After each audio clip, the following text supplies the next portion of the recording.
Dans votre édition des initiatives, rencontre avec un couple d'artisans qui conjuguent leurs talents pour fabriquer des modèles uniques de couteaux d'Aubusson. Le CHU de Poitiers poursuit ses efforts dans les techniques médicales de pointe avec l'achat du robot chirurgical d'Avinci. Mais avant cela, pour continuer de donner du travail à ses facteurs, la Poste propose une foule de nouveaux services comme le transport de vêtements au pressing, ici à Durtal, dans le Maine-et-Loire. Voilà 35 ans que Ghislaine distribue le courrier à Durtal. Mais depuis un mois, le quotidien de cette factrice a quelque peu évolué. Bonjour, voilà le courrier. Merci. Et j'ai le pressing qui m'a donné 2 prestations pour vous. Durant sa tournée, la postière prend le linge à nettoyer et rapporte les vêtements propres.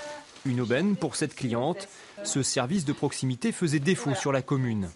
Il n'y a pas de pressing à Durtal et sinon c'est 15 km à La Flèche. Alors si je dois aller jusqu'à La Flèche, éventuellement Angers, mais La Flèche c'est plus près, 15 km pour aller là-bas, retourner une deuxième fois, non. C'est du temps que je préfère consacrer à autre chose. C'est du travail supplémentaire, mais ça permet d'avoir du contact, parce qu'autrement on met dans les boîtes. Donc pour moi, si, j'apprécie parce qu'on a du contact. La Poste a signé une convention avec ce pressing angevin, lequel passe directement commande avec sa clientèle. Les prix pratiqués sont les mêmes qu'en boutique. À cela s'ajoutent néanmoins les frais de portage, comme pour un autre colis. J'espère que ça fonctionnera pour grossir ma clientèle, effectivement. C'est plus pour moi du service à la personne. Voilà. Pallier aussi au manque de pressing sur toute la région. Cette nouvelle prestation, déjà testée en Vendée, concerne pour l'heure 43 communes, desservies par les centres courriers du Nord-Anjou et de la Flèche en Sarthe. Une première qui devrait être étendue aux autres départements. La Poste s'efforçant de diversifier ses services pour pallier à la baisse de son activité principale. C'est une nécessité parce que lorsque vous avez une activité qui baisse, vous cherchez d'autres activités. Il se trouve que notre positionnement stratégique, en étant finalement les seuls à pouvoir passer devant tous les foyers français, nous amène nécessairement à identifier d'autres activités. La fourgonnette de notre postière de Durtal pourrait bientôt contenir de nouveaux colis inattendus. Après le pressing et la livraison de médicaments, la Poste réfléchit ainsi au transport de courses à domicile d'ici la fin de l'année. Cette petite révolution dans le secteur de la santé, le CHU de Poitiers s'est équipé d'un robot chirurgical. Plus besoin d'ouvrir les patients. Cette technique d'une grande précision sera utilisée pour des opérations en gynécologie ou en urologie. Il s'appelle DaVinci, il a 4 bras et une vision en 3D. C'est la dernière recrue du CHU de Poitiers. Ce robot dernier cri permettra aux chirurgiens de l'hôpital d'opérer les patients avec une extrême précision. C'est comme l'extrémité de nos doigts et on peut vraiment faire tous les mouvements et retrouver même une plus grande amplitude que ce qu'on peut faire avec le poignet. Ça permet d'être plus précis parce que les mains sont quand même moins fines que les instruments.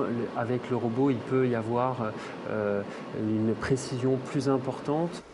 Déjà en service dans une centaine d'hôpitaux français comme ici, à Clermont-Ferrand, ce robot est surtout utilisé en urologie ou en gynécologie. Plus besoin d'ouvrir les patients, la technique se veut très peu invasive. Au CHU de Poitiers, on n'y voit que des avantages pour les malades. Il peut y avoir des bénéfices en termes de récupération, c'est-à-dire en termes de durée de séjour qui peut être moindre et en termes de douleur. Il semble qu'avec ce type de technique, il y ait moins de douleur. Donc ça fait moins mal et on récupère plus vite. Exactement. Coût de ce petit bijou de technologie, 2,2 millions d'euros. La première intervention sur un patient est prévue à la mi-novembre, le temps de former l'équipe médicale du CHU de Poitiers à l'utilisation de ce robot chirurgien. C'est près d'Aubusson qu'un couple d'artisans a choisi de perpétuer l'art de la coutellerie en conjuguant leurs talents. Pendant que Marie-Amel réalise des tapisseries pour orner les manches des couteaux, David forge les lames pour un résultat étonnant. C'est l'histoire d'un couteau signé l'Aubusson. Il est né de 2 passions, celle d'un coutelier et celle d'une lissière de tapisserie d'Aubusson.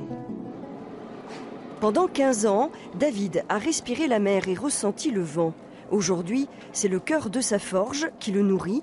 Attentif à chacune de ses pulsations, il en mesure la puissance jusqu'à atteindre le soudant, ces 1200 degrés à partir desquels l'acier se soude. comme c'est du feuilleté d'acier, il faut quand même forger assez élevé. Hein. Et après, il faut être à une température de forge, c'est-à-dire dans les 800 degrés, comme ça. Cette machine, acquise auprès d'un forgeron de Saint-Thirier partant à la retraite et qui complète un vieux soufflet à main et la forge alimentée au charbon de bois. Comme ces pièces artisanales, les gestes s'inscrivent dans la tradition des maîtres forgerons et artisans couteliers. Un processus de fabrication long et précis pour obtenir des lames de couteau damassées. Quant aux manches, c'est Marie Armel qui en signe l'idée. Je commence par un dessin que j'imagine en fonction bien sûr du gabarit du couteau. Donc les motifs doivent être assez petits.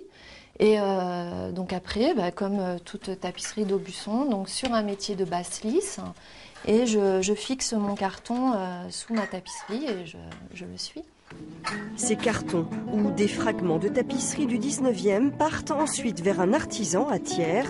Elles y sont recouvertes d'un cristal de synthèse avant de revenir entre les mains de David. On les reçoit comme ça, sous cette forme, pris dans de la résine en fait. Elle est complètement noyée. Et voilà le rendu du couteau. Chaque couteau l'Aubusson est unique puisqu'il ne peut pas être dans un motif répété de la tapisserie. Donc chaque personne qui a un Aubusson, c'est que personne d'autre a le même. Et c'est ainsi que depuis quelques mois, l'Aubusson trouve sa place dans le paysage déjà riche de l'artisanat d'art aubussonnais.